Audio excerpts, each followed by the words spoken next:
Hallelujah, जय मसीह की, praise the Lord. आज के इस नए दिन के लिए हम परमेश्वर को धन्यवाद दें। प्रभु यीशु मसीह के सामर्थी नाम के द्वारा परमेश्वर की हुजूरी में आए। आज जो धार्मिकता है वो सिर्फ यीशु मसीह की है, जिसके द्वारा परमेश्वर हमें धर्मी देखते हैं।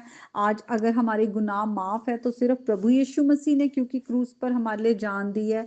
इसलिए हम परमेश्वर के आगे जो है हम राइचियस वे में खड़े हुए हैं, जस्टिफाइड है परमेश्वर के आगे, क्योंकि हमारे गुनाहों की कीमत यीशु मसीह ने दे दी है। तो हम उस कॉन्फिडेंस के साथ परमेश्वर की हुजूरी में आए, सिर्फ यीशु मसीह के नाम के द्वारा। और खुदा का आत्मा हमें अगुवाई करे। हम जब वचन को पढ़ते हैं, परमेश्वर का वचन जो है आज हमें सिखाए, हमें काटे छाटे, जो हमारी जिंदगी में सही बातें नहीं है वो हमारी जिंदगी से निकल जाए। और खुदा का वचन पढ़ना बहुत ही बहुत जरूरी है। अगर आज हम अपने आप को कहते हैं कि हम प्रभु यीशु मसीह के नाम पर विश्वास करते हैं, और अगर हम आज वचन नहीं पढ़ रहे तो हम रोशनी से, क्योंकि यीशु मसीह जो है, वचन लिखा हुआ है किस तरह से वचन देहधारी हुआ और हमारे बीच में प्रकट हुए। प्रभु यीशु मसीह, जब हम वचन पढ़ते हैं तो हम खुदा से बातें करते हैं, प्रभु यीशु मसीह को देखते हैं।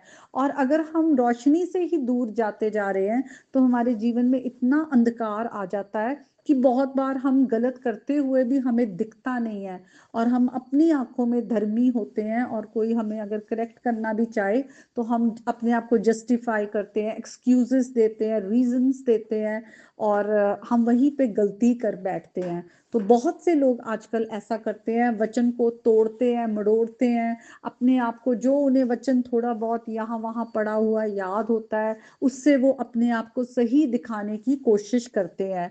इसीलिए खुदा का वचन हमें हर दिन रोटी की तरह, जिस तरह हम अपने शरीर की रोटी जो हम खाते हैं कि हमारा शरीर जो है वो तंदुरुस्त रहे, हमें अपनी आत्मा की तंदुरुस्ती के लिए खुदा का वचन खाना है, ताकि हमारा सोल भी हेल्दी रहे और हम लगातार प्रभु यीशु मसीह के साथ जुड़े रहे। तभी हम फल लाएंगे जो कि धार्मिकता के फल हैं। तो आज का वचन भजन संहिता 50 से है, 16th वर्स ऑनवर्ड पढ़े तो वहां पर परमेश्वर दुष्ट को कह रहे हैं, और वो ये कह रहे हैं कि तुझे मेरी विधियों का वर्णन करने से क्या काम, तू मेरी वाचा की चर्चा क्यों करता है। क्यों क्यों परमेश्वर ऐसे कह रहे हैं? क्योंकि उसको आगे कहते हैं, तू शिक्षा से बैर करता और मेरे वचनों को तुच्छ जानता है। तो यहाँ पे दुष्ट है, दूसरों को खुदा का वचन सिखा रहा है, लेकिन खुद उस शिक्षा से, जो परमेश्वर की शिक्षाएं आ रही, उससे बैर रख रहा है और उसको तुच्छ जान रहा है। इसका मतलब वो परमेश्वर के वचन की कदर नहीं कर रहा। वो जो दूसरों के साथ बांट रहा है या सिखा रहा है, खुद उसका जीवन जो है, उसका जो करेक्टर है, उसके साथ वो मैच नहीं हो रहा है। और लिखा है, जब तूने चोर को देखा तो उसकी संगति से प्रसन्न हुआ और पर स्त्रीगामियों के साथ भागी हुआ।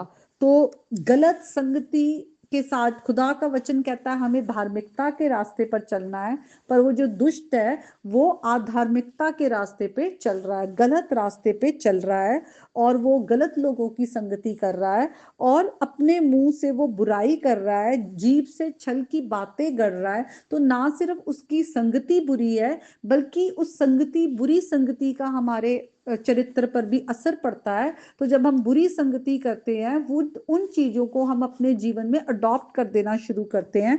और यहाँ पे हम उस दुष्ट, जब मनुष्य के बारे में पढ़ रहे हैं जिसको परमेश्वर ताड़ना देता है, तो वो यही कह रहे हैं कि तू खुद भी गलत बातें अपने मुंह से गढ़ता है, तू अपने भाई की बुराई करता है, अपने सगे भाई की तू चुगली करता है। और परमेश्वर कहते हैं कि ये मत समझ कि परमेश्वर तेरे समान है, और मैं तुझे समझाऊंगा और तेरे आंखों के सामने सब कुछ अलग अलग दिखाऊंगा। हम लोगों से छिप सकते हैं लेकिन परमेश्वर से छिप नहीं सकते।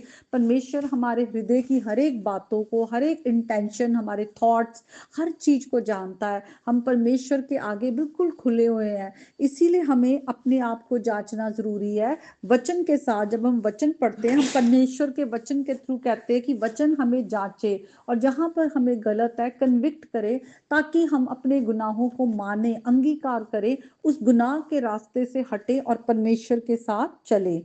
और आगे वचन कहता है, हे ईश्वर को भूलने वालों, ये बात भली भांति समझ लो, कहीं ऐसा ना हो कि मैं तुम्हें फाड़ डालूं और कोई छुड़ाने वाला ना हो। हम परमेश्वर के साथ, हम जो है परमेश्वर के वचन को, परमेश्वर की बातों को हम हल्का नहीं ले सकते, हम ठट्ठे में नहीं उड़ा सकते उसको। हम किसी भी तरह से हम कहें कि हाँ कोई हमें देख नहीं रहा, हमें हम जो भी करते रहे, हमारा बाहर एक हमारी लाइफ हो, लोगों के सामने अंदर कोई और लाइफ हो, ऐसा हम परमेश्वर से छिप नहीं सकते। और परमेश्वर हमें मौका देता है कि हम बदलें, वो हमारे साथ पेशेंट रहता है। लेकिन जब हम परमेश्वर के रास्ते में हम नहीं अपने गुनाहों को मानते, अपने गुनाहों का अंगीकार नहीं करते और गुनाह में बने रहते हैं, तो परमेश्वर का क्रोध हम पर आता है।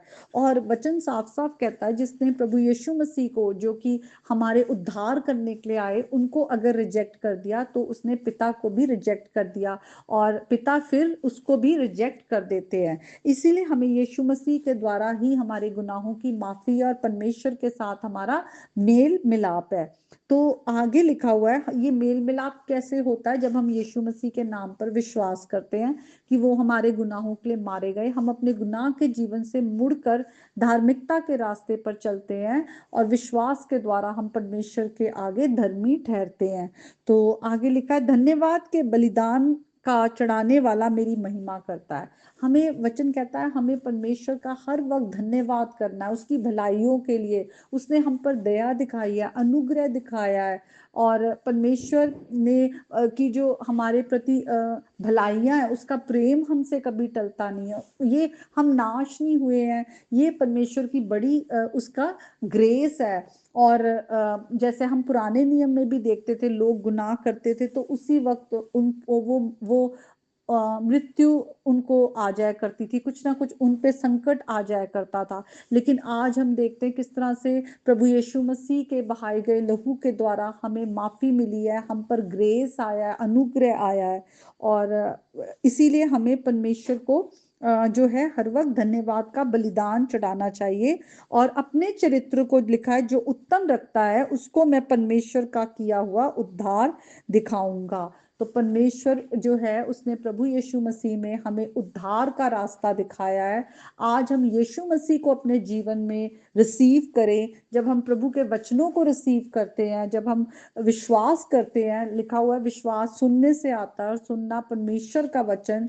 जो कोई अपने मुंह से अंगीकार करता है यीशु प्रभु है, और अपने हृदय में विश्वास करता है कि परमेश्वर ने उसे मुर्दों में से जिलाया, वो बचा लिया जाएगा। आज हम यीशु मसीह के नाम पर विश्वास करें, और वो हमारा उद्धार करता है, वो हमारा लॉर्ड है, हमारा सेवियर है, और हम उद्धार पाते हैं और वो रास्ते पर चलें, हम अपने जीवन को परमेश्वर के हाथों में दे दें।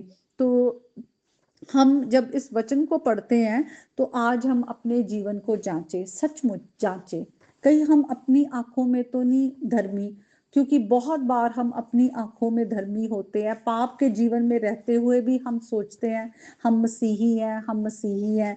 इस बात को जो है अगर हम रोमियो की पत्री में आए तो वहां पे पौलुस भी कहता है, अगर हम उसके सेकंड चैप्टर में आए तो वहां पे लिखा हुआ है 21st वर्स में ऑनवर्ड देखें, जो तू औरों को सिखाता है अपने आप को नहीं सिखाता। क्या तू जो चोरी ना करने का उपदेश देता है आप ही चोरी करता है। तू जो कहता है वह विचार ना करना आप ही वह विचार करता है। तू जो मूर्तों से घृणा करता है आप ही मंदिरों को लूटता है। तू जो व्यवस्था के विषय में घमंड करता है व्यवस्था ना मानकर परमेश्वर का अनादर करता है। क्योंकि तुम्हारे कारण अन्य जातियों में परमेश्वर के नाम की निंदा की जाती है। ये बात आज सबसे इंपॉर्टेंट है। आज परमेश्वर के नाम से अगर हम जाने जाते हैं, तो जब हम अपना चरित्र सही नहीं रखते तो हमारे कारण मसीह, जिसमें कोई गुनाह ना था, जिसने हमारे गुनाहों के लिए क्रूस पर अपनी जान दे दी, आज हम मसीह के नाम को प्रोफेन करते हैं, उसके नाम पर कलंक लगाते हैं, उसके नाम को खराब करते हैं। आज हम सबकी जिम्मेवारियां है कि हम अपने जीवन को जांचें और प्रभु के रास्ते पे जब हम चल रहे हैं तो हम प्रभु की धार्मिकता का पीछा करें और यीशु मसीह को हम इमिटेट करें। तो आज के इस वचन के द्वारा परमेश्वर आप सबको बहुत आशीष दे। प्रभु यीशु के नाम में आमीन।